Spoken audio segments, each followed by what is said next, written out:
Hello students. आज हम अपनी फिजिक्स का जो दूसरा चैप्टर है मैग्नेटिक इफेक्ट ऑफ करंट, उसमें हमने पहली वाली वीडियो में बात कर ली थी मैग्नेटिक फील्ड के बारे में, मैग्नेटिक फील्ड लाइंस के बारे में। इस वीडियो में हम आगे की बात करेंगे, यानी डिफरेंट शेप्स ऑफ कंडक्टर्स की वजह से किस किस तरीके के मैग्नेटिक फील्ड बनते हैं और डिफरेंट जो शेप होती हैं कंडक्टर की, उनमें अलग अलग मैग्नेटिक फील्ड बनाने का पर्पस क्या है। इसके अलावा मैग्नेटिक फील्ड की हम डायरेक्शन को भी देखेंगे कि किस रूल से वो हम निकाल सकते हैं। तो जिस रूल की हेल्प से हम मैग्नेटिक फील्ड की डायरेक्शन को निकालते हैं वो है राइट हैंड थंब रूल।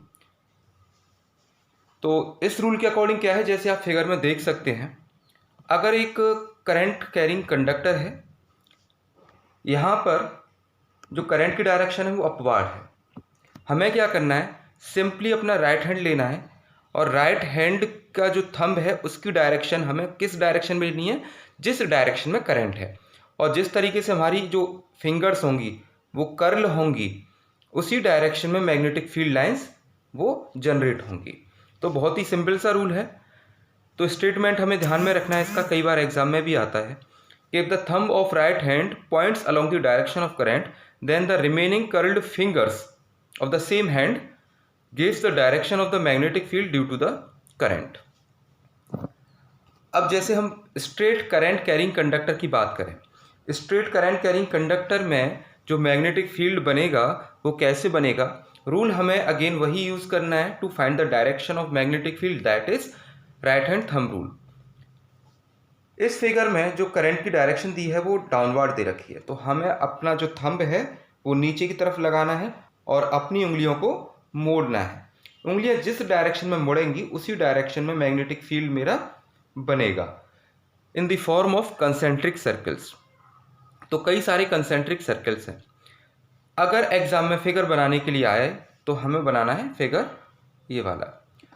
तो इसमें एक शीट ली हुई है। शीट का पर्पस क्या है, जिससे कि हम यहाँ पे कंसेंट्रिक सर्कल्स को दिखा सकें। इसके अलावा जो आयरन फिलिंग्स होती हैं उनको भी हम यहाँ पे स्प्रिंकल करके देखेंगे, तो वो भी अपने आप को कंसेंट्रिक सर्कल्स के फॉर्म में अरेंज कर लेंगी।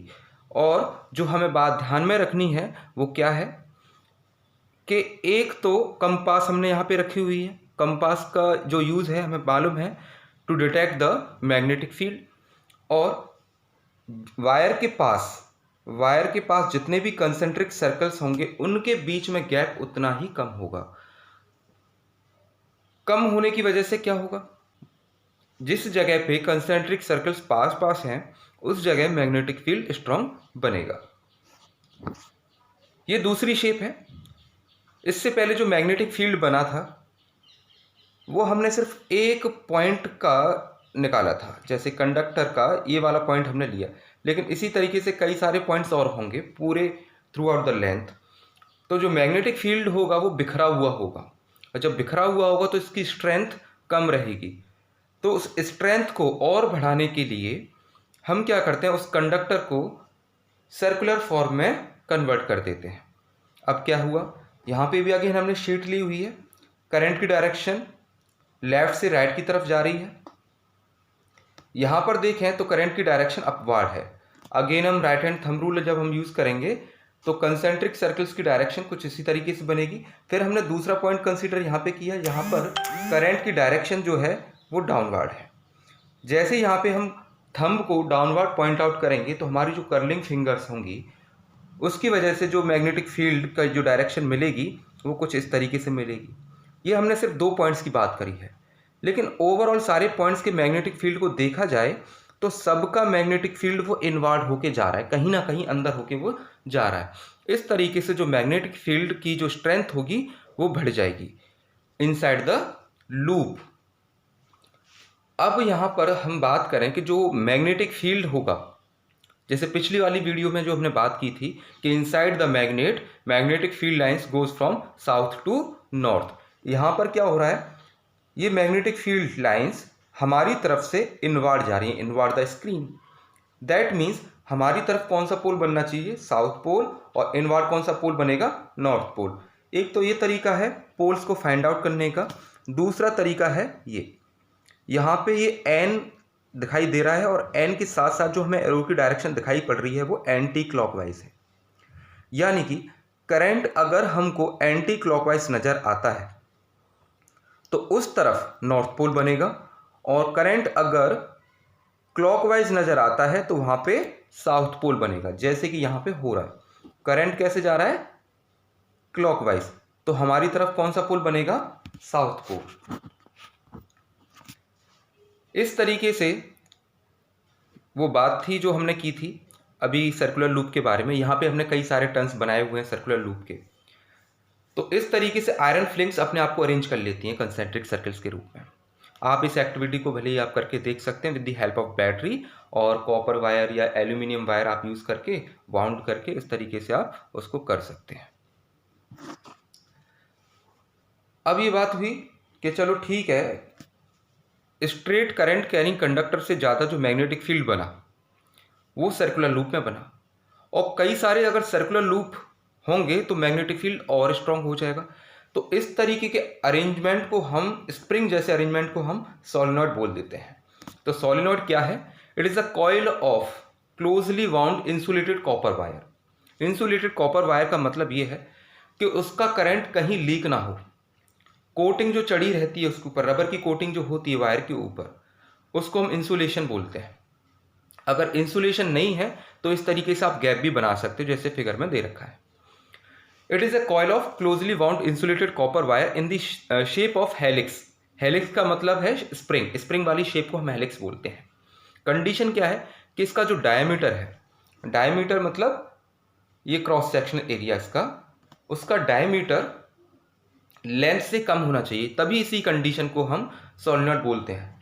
इसको हम सोलेनॉइड नहीं बोल सकते क्योंकि यहाँ पर इसका डायमीटर इसकी लेंथ से कम है। लेंथ कितनी है? सिर्फ इसकी मोटाई के बराबर है, जबकि डायमीटर देखें तो थ्रू आउट द सर्कल हम इसको देख रहे हैं। तो डायमीटर यहाँ पे लेंथ से ज़्यादा है तो हम इसको सोलेनॉइड नहीं बोल सकते। दूसरी बात, यहाँ पर एक सिर्फ हमने लूप बनाई हुई है, एक सोलेनॉइड या हेलिक्स की शेप में भी ये नहीं है। तो सोलेनॉइड से जो मैग्नेटिक फील्ड बनेगा वो हमें और भी स्ट्रॉन्ग मिलेगा। कुछ इस तरीके से इसका पैटर्न रहता है सोलेनॉइड के अंदर मैग्नेटिक फील्ड का। एग्जैक्ट फिगर हमें कॉपी में ये बनाना होता है, एग्जाम में भी और अपनी नोटबुक में भी। मैग्नेटिक फील्ड को अगर हम देखें तो इसका मैग्नेटिक फील्ड बिल्कुल एक बार मैग्नेट की तरह बन रहा है। बार मैग्नेट जो एक तरीके से रेक्टेंगुलर मैग्नेट होती है, उसमें भी मैग्नेटिक फील्ड कुछ इसी तरीके से जाता है, साउथ से north inside the magnet and outside the magnet north to south. इस तरीके से वो मैग्नेटिक फील्ड इसका जनरेट होता है। कंपेयर हम यहाँ पे कर सकते हैं दोनों के मैग्नेटिक फील्ड को इस फिगर से। ध्यान से देख लीजिए उसमें कि जो मैग्नेटिक फील्ड का पैटर्न है वो लगभग एक जैसा ही है। बस अंतर इतना है कि ये एक टेम्परेरी मैग्नेट है जो सिर्फ करंट के थ्रू काम कर रही है, और ये एक परमानेंट मैग्नेट है। सोलेनॉइड के बाद और अधिक ज़्यादा स्ट्रेंथ का मैग्नेटिक फील्ड अगर बनाना है तो उसको हम कन्वर्ट कर देते हैं इलेक्ट्रोमैग्नेट में। इलेक्ट्रोमैग्नेट का मतलब क्या है कि इनसाइड द सोलेनॉइड अगर हम किसी सॉफ्ट आयरन कोर को इंसर्ट करा दें, सॉफ्ट आयरन कोर क्या करता है? मैग्नेटिक फील्ड को और बूस्ट कर देता है, मैग्नेटिक फील्ड की स्ट्रेंथ को और बढ़ा देता है। तो इस तरीके से सोलेनॉइड से भी ज़्यादा जो मैग्नेटिक फील्ड बनेगा, स्ट्रेंथ उसकी बनेगी, वो बनेगी इलेक्ट्रोमैग्नेट की। तो एग्जैक्ट डेफिनेशन इलेक्ट्रोमैग्नेट की यही है कि when a soft iron core is inserted inside a solenoid it becomes a electromagnet. इसका भी जो मैग्नेटिक फील्ड का पैटर्न बनेगा वो सोलेनॉइड की तरह ही बनता है। फिगर हमें एग्जैक्टली ये बनाना होता है एग्जाम में। ये एक नेल यानी कील की हेल्प से हमने इलेक्ट्रोमैग्नेट बनाई है। इस तरह की एक्टिविटी हमने छोटी क्लासेस में भी की होगी। ये जो नेल है वो इलेक्ट्रोमैग्नेट की तरह एक्ट करने लग जाती है। इसके ऊपर हमने कई सारे वायर्स को लपेटा हुआ है। इंसुलेटेड होंगे तो ज़्यादा बेटर है। इंसुलेट होने का फ़ायदा क्या है कि अगर वायर इंसुलेटेड नहीं है तो जो करंट होगा वो सर्कुलर टर्न्स में इस तरीके से ना जाके वो हो सकता है सीधा कील में लीक हो जाए, और लीक होने के बाद वो करंट सीधा निकल जाएगा। वो इलेक्ट्रोमैग्नेट वाली या फिर सोलेनॉइड वाली कंडीशन उसमें नहीं बन पाएगी। यहाँ पे ऊपर कंपास है जो डिफ्लेक्ट हो रही है मैग्नेटिक फील्ड बनते ही, जैसे ही हम उसको प्लग को ऑन कर रहे हैं उधर कंपास जो है वो डिफ्लेक्ट कर रही है। तो एडवांटेजेस क्या है इलेक्ट्रोमैग्नेट के? You can switch an electromagnet on and off by switching the current on and off, यानी हम अपनी मर्जी से इसका मैग्नेटिक फील्ड बनाया बंद कर सकते हैं। You can switch an electromagnets north and south poles by reversing the direction of current, current की डायरेक्शन को रिवर्स कर दीजिए, नॉर्थ और साउथ पोल की भी डायरेक्शन बदल जाएगी। Strength can be change by changing the amount of current, जो करंट की स्ट्रेंथ होगी उसी के अकॉर्डिंग मैग्नेटिक फील्ड की स्ट्रॉन्ग भी बनेगी, स्ट्रेंथ भी उसमें चेंज होगी। Can be much more stronger than permanent magnets, और ये परमानेंट मैग्नेट्स से ज़्यादा स्ट्रॉन्ग बनाई जा सकती है with the help of using large currents. तो factors affecting magnetic field of a coil, कौन कौन से फैक्टर्स अफेक्ट करते हैं? सबसे पहला करंट इन द कॉइल, जितना ज़्यादा करंट होगा उतना ज़्यादा magnetic field. Number of loops, जितनी ज़्यादा लूप्स होंगी उतने ही ज़्यादा उसमें मैग्नेटिक फील्ड सभी का बनेगा और सभी का मैग्नेटिक फील्ड कंबाइन होके स्ट्रॉन्ग मैग्नेटिक फील्ड बन जाएगा। और type of core material third है, यानी इसमें जो हम सॉफ्ट आयरन कोर यूज़ कर रहे हैं वो स्ट्रेंथ को बढ़ाने के लिए यूज़ कर रहे थे, तो अगर हम कोई और कोर मटेरियल यूज़ करते हैं तो उससे भी मैग्नेटिक फील्ड अफेक्ट होगा। तो ठीक है, आज की वीडियो में सिर्फ इतना ही, बाकी का हम अगली वीडियोज़ में पढ़ेंगे। Thank you.